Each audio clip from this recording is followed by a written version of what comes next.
Assalamualaikum warahmatullahi wabarakatuh. Apa kabar sobat sekalian? Balik lagi dengan Fikri di sini di channel yang pas, masih tetap ngebahas laptop-laptop yang pas buat kamu. Oke, di video kali ini kita bakal bahas sebuah laptop yang sangat-sangat value for money, dan sebetulnya udah berapa bulan terakhir jadi pembicaraan juga. Di depan saya ada laptop merek lokal. Jadi ini ada laptop mereknya Axio Slimbook R5.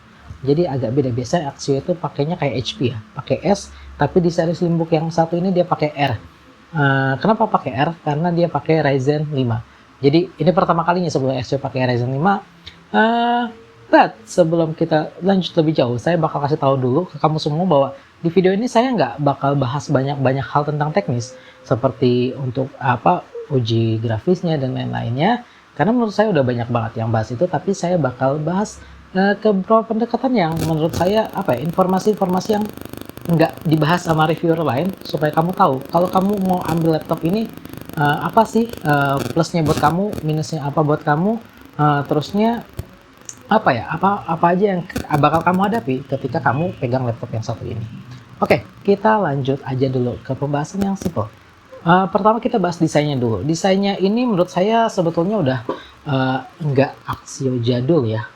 Axionya mirip sama Slimbook yang lain, yang kebanyakan Axio Slimbook itu ya untuk di bagian deket touchpadnya dia niru-niru MacBook yang pakai agak cekungan di situ.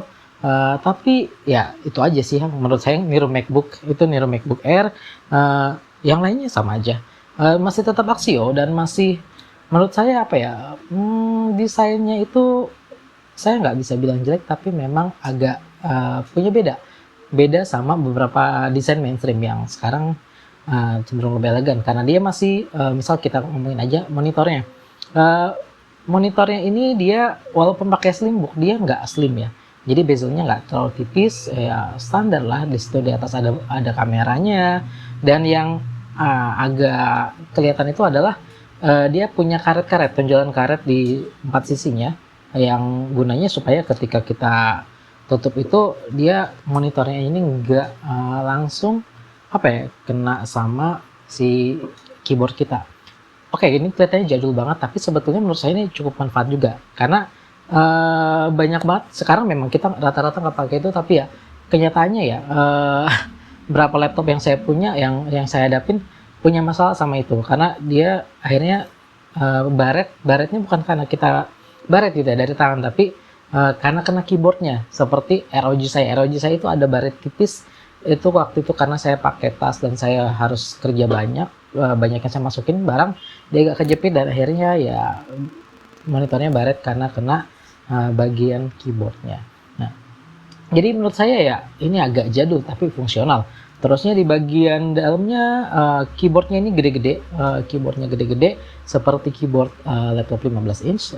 Touchnya gede-gede, travel distance-nya lumayan, tapi ya feelnya kamu nggak bakal dapetin feel yang seperti laptop yang non lokal pada umumnya, dimana feelnya ini menurut saya agak agak plastik.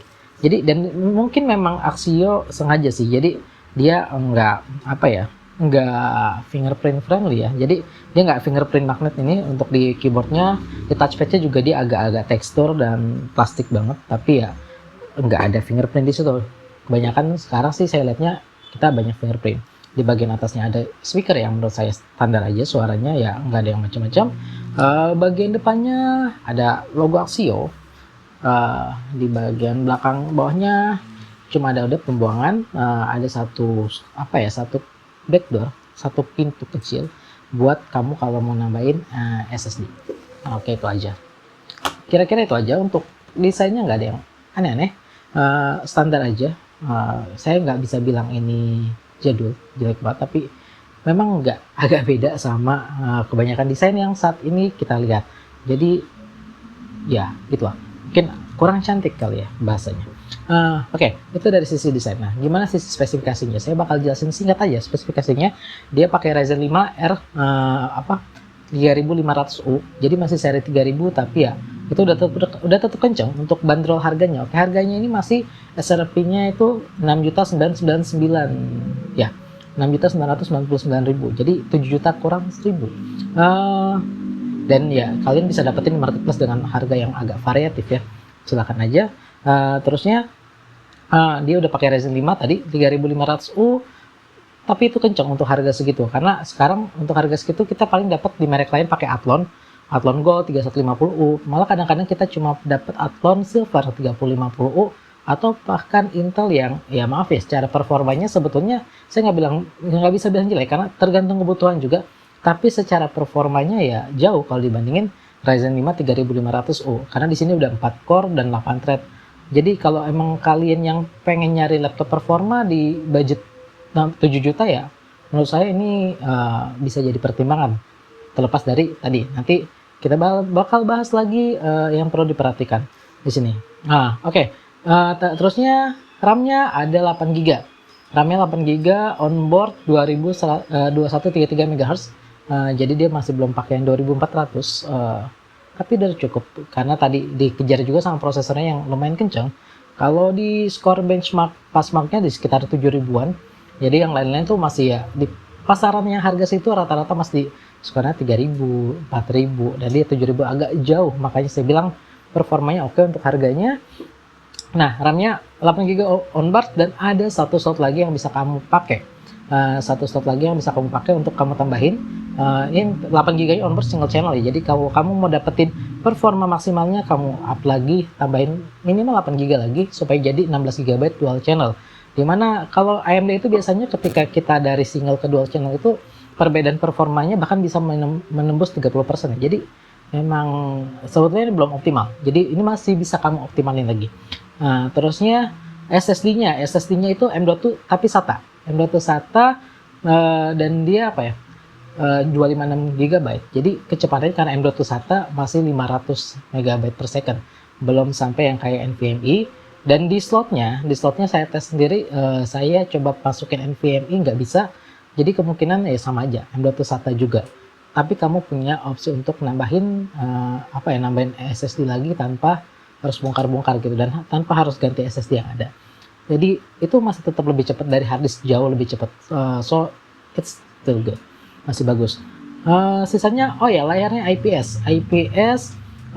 Dia ya warnanya sama ya, color gamutnya standar IPS 45% NTSC kalau usah.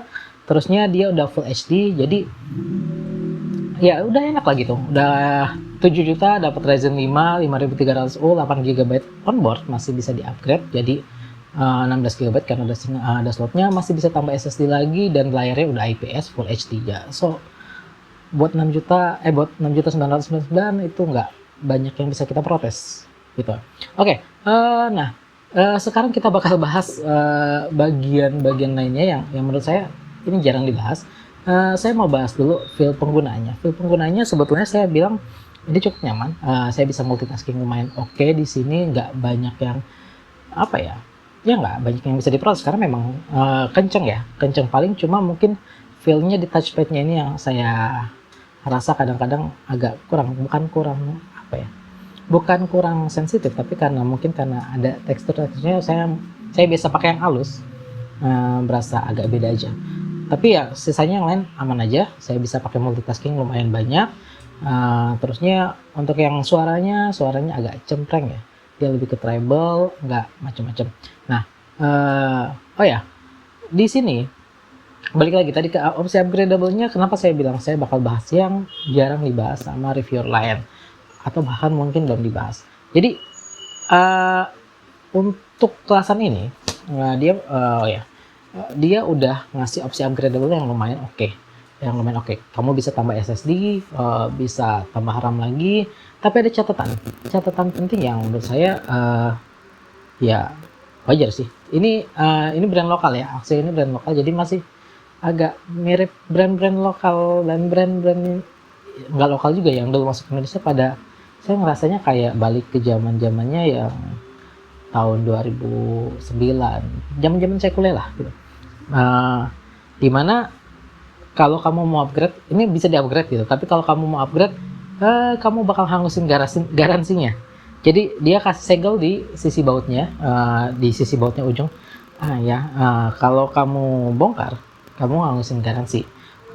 Tapi Tapi untungnya untuk yang upgrade SSD-nya dia nggak kasih segel lagi, jadi ya kamu bisa upgrade SSD-nya gampang aja, kamu nggak perlu ngerusakin garansi. Dan ini bikin saya agak bertanya, kenapa Axio nggak pasang sekalian backdoor-nya buat RAM. Jadi mau upgrade RAM, mau upgrade SSD, nggak perlu lagi ke service center. Walaupun berita bagusnya, kalau kamu ke service center, kamu bawa RAM sendiri, it's free gitu. Itu nggak ada kena biaya selama kamu masih dalam masa garansi. Kalau udah nggak masa garansi ya kamu colok aja, kamu buka sendiri gitu. Kalau menurut saya sih itu. Jadi itu catatannya. Jadi kalau kamu mau upgrade ini, mau nggak mau kamu harus ke service center Axio. Untungnya service center Axio udah lumayan banyak juga ya. Kalau di Jakarta, saya nggak ngecek lagi untuk di kota-kota lain, tapi di Jakarta lumayan. Ada beberapa tempat yang bisa didatengin yang menurut saya cukup mudah dijangkau. Itu keuntungannya. Nah, berarti ya apa artinya kalau buat kamu user yang awam, ini lumayan ngebantu kamu, karena kamu tinggal bawa aja RAM-nya ke sana, kamu nggak usah repot-repot ya, paling kamu keluarin biaya ongkos ke sana, ongkos parkir, makan di sana ya, gitulah semacam itu. Tapi ya kamu nggak perlu resiko bongkar-bongkar ini, di sana dibongkarin, dipasangin free, jadi kamu bisa bawa RAM sendiri. Dan saya sudah langsung konfirmasi ke service center Axio-nya. So itu yang menurut saya penting. Nah, udah sih itu aja kalau menurut saya. Sisanya nggak banyak komplain di sini karena memang ini laptop budget ya, laptop budget, performa yang kenceng, udah nggak usah ditanya lagi, Ryzen 5 3500U ya, oke lah. Terus kalau misal kita harus bikin kesimpulan, laptop ini cocok buat siapa sih? Kalau menurut saya laptop ini cocok banget buat kamu yang lagi nyari laptop ya, dengan budget yang agak ngepas. Jadi nggak bisa budget yang tinggi-tinggi banget, nggak ya maksimal 7 jutaan gitu. Tapi pengen performa yang langsung pas nyampe gitu. Jadi pas nyampe performanya udah oke, masih bisa upgradable, dan kamu nggak terlalu mikirin masalah desain yang pengennya harus slim kayak sekarang gitu, atau kayak Asus touchpadnya yang fitur-fitur macam-macam kayak maunya ada fingerprint, atau touchpadnya ada numpad-numpadnya itu di touchpad kayak Asus VivoBook ya.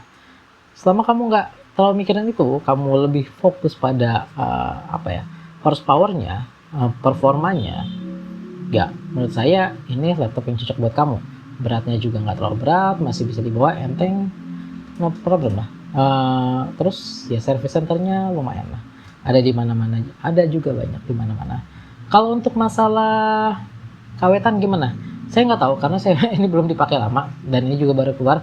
Tapi untuk yang saya lihat selama ini sebagai teknisi dan sering nanganin laptop macam-macam, Axio ini sebetulnya lumayan awet.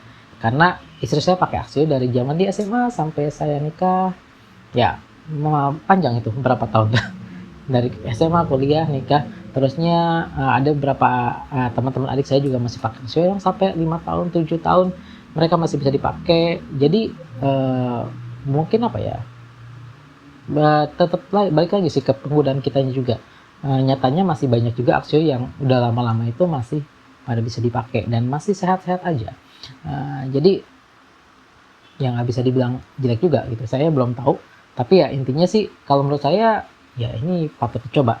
Nah, harga 7 juta dibandingin kamu cari misal tadi misal laptop second yang harganya sekian, ya paling nggak kan dia ada garansinya 1 tahun. Kalau misal kamu laptop second 7 juta, oke, misal udah pakai VGA-nya dedicated, tapi kan tetap itu VGA lama, prosesor lama, garansinya paling sebulan.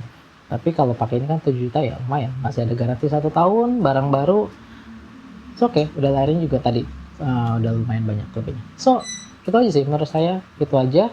Ini cocok buat kamu yang tadi nyari performa lebih dengan budget 7 juta, dan ya kamu nggak terlalu mikirin banget soal tampilan.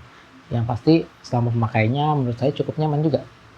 Oke, itu aja review singkat saya yang sangat-sangat non teknis, tapi mudah-mudahan bisa nambah pengetahuan kamu. Kalau kamu ambil Axio ini, kamu dapetnya gimana sih, dan apa yang bakal kamu hadapi tadi, terutama soal upgrade-nya. Yang baik lagi, mudah-mudahan Axio dengerin ya videonya, dan nextnya dia bakal desain ya udah supaya nggak repot-repot ke service center, dibuatin aja lagi backdoornya buat RAM, buat SSD bisa sendiri. Jadi ya nggak usah ke service center, itu kan lumayan ngurangin kerjaan di service center juga. Terusnya enak lah ya, itu ngurangin kerjaan service center itu kayak mematikan penghasilan. Oke, ngurangin apa ya? Ya ngurangin beban user untuk datang ke service center. Kalau datang ke service center kan paling nggak kita ngongkos, ngeluarin waktu, ya, nyiapin waktu, ya makan, bisa dan lain-lain. Jadi ya walaupun desain delivery-nya tetap keluar biaya menurut saya. Oke, saya pikir undur diri. Assalamualaikum warahmatullahi wabarakatuh.